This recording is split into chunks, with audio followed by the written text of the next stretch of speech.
there's not a word for how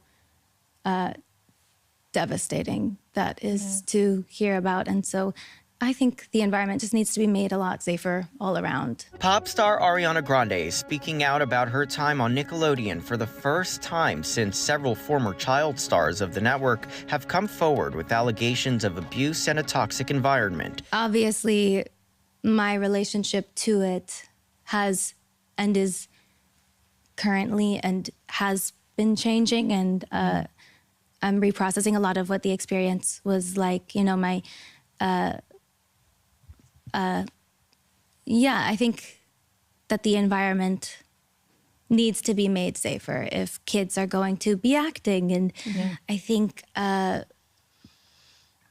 there should be therapists. I think there should be parents allowed to be wherever they want to be. On the June 12 episode of the podcast Pod Crushed, the Yes and singer spoke with the hosts, including actor Penn Badgley, with whom she recently collaborated on her music video, The Boy Is Mine. The 30-year-old addressed the scandal after being asked her thoughts on child acting.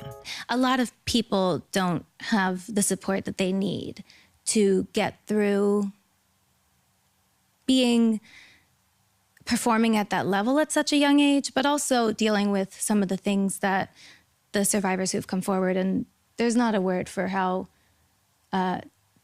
devastating that is. The scandal surrounding the Children's Network made headlines in March after docuseries Quiet on Set, The Dark Side of Kids TV was released. Among the allegations was the bombshell revelation from actor Drake Bell, who came forward about the abuse he suffered at the hands of dialogue coach Brian Peck. In 2004, Peck pleaded no contest to charges of a lewd act against a child and oral copulation of a person under 16 and was ordered to register as a sex offender. Bell has identified himself as the minor in the case. The docuseries also included allegations from several other actors and staff. Zoe 101 actress Alexa Nicholas participated in the docuseries and spoke with Access Hollywood about the allegations. Dan Schneider would come into the wardrobe fittings, and I would come out and I would do the spin, and then they would take the Polaroid of me, and then he would say, "Can I have the Polaroids?" at the end.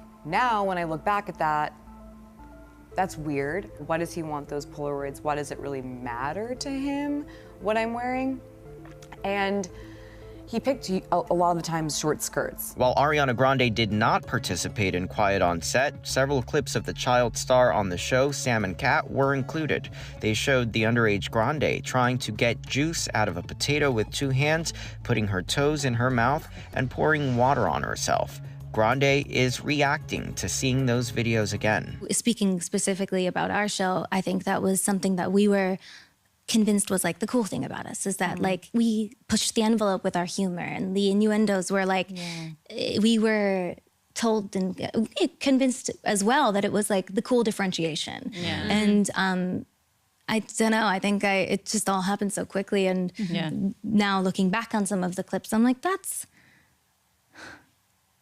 damn, like really? Yeah. And like if my daughter, you know, sorry to, No. you know, I just, you think about it, it's like if I had a daughter, it's like, and The craziest part of that is like how many people have to approve it. Like when you start working in so television. many adults. How many adults? So many 45 adults at No, least. so So many many adults adults. approved that. So that's, it's like there's no spirit of responsibility towards children. Right. There's a spirit of like a bottom line, a There financial is a bottom line. you know? There is a bottom line. And then the things that weren't approved for the network were snuck onto like our website or whatever it was. And that is another discovery. But going into it, I guess I'm upset.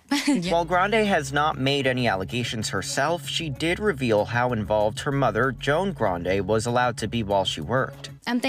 Towards the end, my mom was allowed to come to set when I was like, you know, a little. She wasn't allowed to come to set? When we were younger, they were allowed to come to run through sometimes, or like things like that, like occasionally, I think. But yeah, towards the end, she was there like a little more. And we've been talking a lot about this recently, and she's been like sort of. My mom and I have too, by the way. Yeah. Well, because it's like.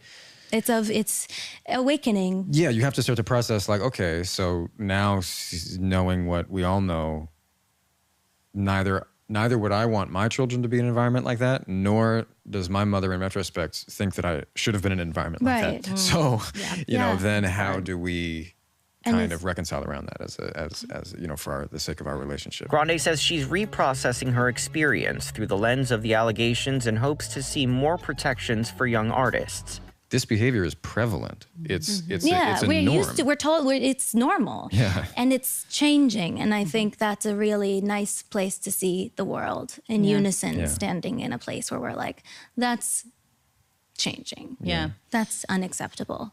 Nickelodeon previously issued a statement to Access Hollywood following the premiere of Quiet on Set, which read in part, "Though we cannot corroborate or negate allegations of behaviors from productions decades ago, Nickelodeon, as a matter of policy, investigates all formal complaints as part of our commitment to fostering a safe and professional workplace environment free of harassment or other kinds of inappropriate conduct. Our highest priorities are the well-being and best interests not just of our employees, cast, and crew, but of all children, and we have adopted numerous safeguards over the years to help ensure we are living up to our own high standards and the expectations of our audience." This one really mattered. And I just want to say thank you for making it happen. Thank you.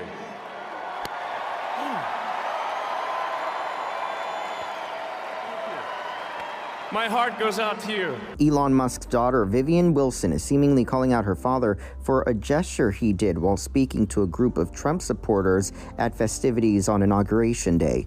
The moment came from the Tesla CEO on Monday. After speaking to the crowd, he forcefully brought his hand to his chest and then raised it.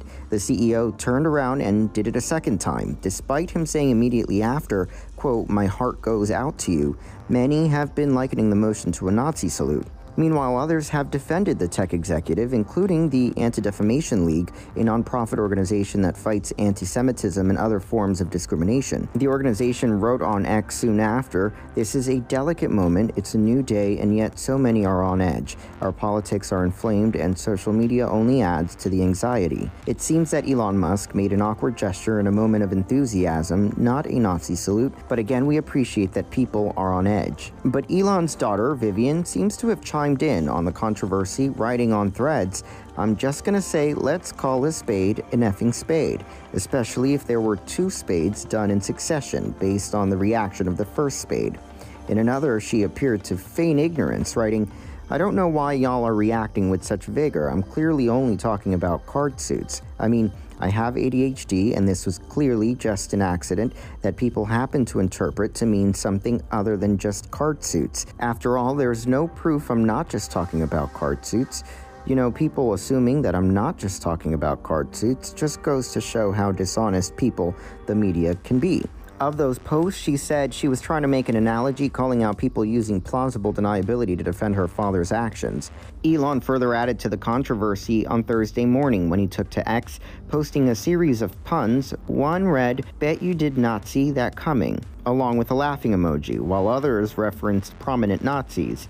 The ADL this time condemned the blatant post, writing on X, "Making inappropriate and highly offensive jokes that trivialize the Holocaust only serve to minimize the evil and inhumanity of Nazi crimes, denigrate the suffering of both victims and survivors, and insult the memory of the 6 million Jews murdered in the Shoah." Left your typewriter at my apartment. Taylor Swift fans got the best surprise ever, as if it weren't enough that the songstress dropped her anticipated new album on April 19, just 2 hours later, she surprised Swifties with a second release, the album ×2, if you will.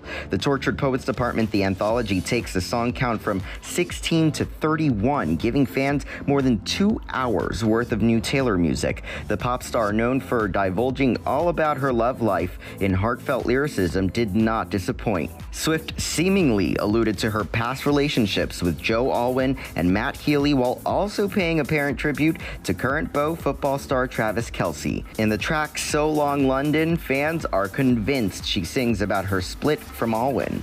"You swore that you loved me, but where were the clues? I died on the altar waiting for the proof. You sacrificed us to the gods of your bluest days, and I'm just getting color back into my face." The lyrics reference the time Taylor spent in London while dating the British actor between 2016 and 2023. "I'm just mad as hell because I loved this place for so long. London had a good run. Moment of warm sun, but I'm not the one." The first track on the album, Fortnight, featuring Post Malone along with Fresh Out the Slammer, fans speculate are about the 1975's frontman Healy. Swift was rumored to be dating him a decade ago in 2014. Soon after her split with Alwyn in 2023, the romance with Healy was rekindled. Now, pretty baby, I'm running back home to you. I know who my first call will be to. The title track, The Tortured Poets Department, also appears to reference the musician in the lyrics, "You left your typewriter at my apartment." Healy in the past has noted he really likes typewriters. The multiple references to the English singer-songwriter prove their relationship, although short-lived both times, left a lasting impression on Swift. In Fresh Out the Slammer, she sings, "I did my time, now pretty baby, I'm running back home to you," which many believe is about her breakup with Joe and brief fling with Maddie soon after. Many Swifties would agree that the album would not be complete without including her new man Travis, of course. In The Alchemy, Swift includes some sports terminology.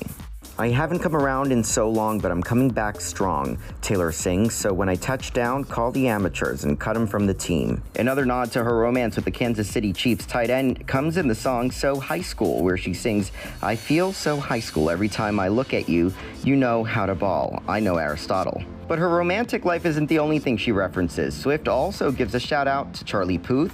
"You smoked, then ate 7 bars of chocolate. We declare Charlie Puth should be a bigger artist." Puth in the past has voiced his admiration for the singer. Swift also didn't mince words when appearing to recall the drama between herself, Kanye West, and Kim Kardashian in Thank You, Amy. The 3 capitalized letters in the title spelling out Kim, as the lyrics seem to reference the infamous phone call between Swift and West that Kim posted back in 2016.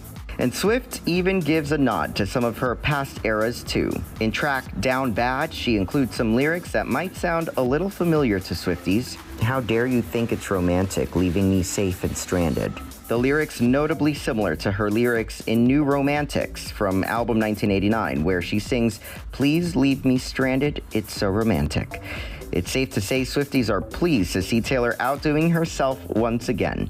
The Tortured Poets Department is out now.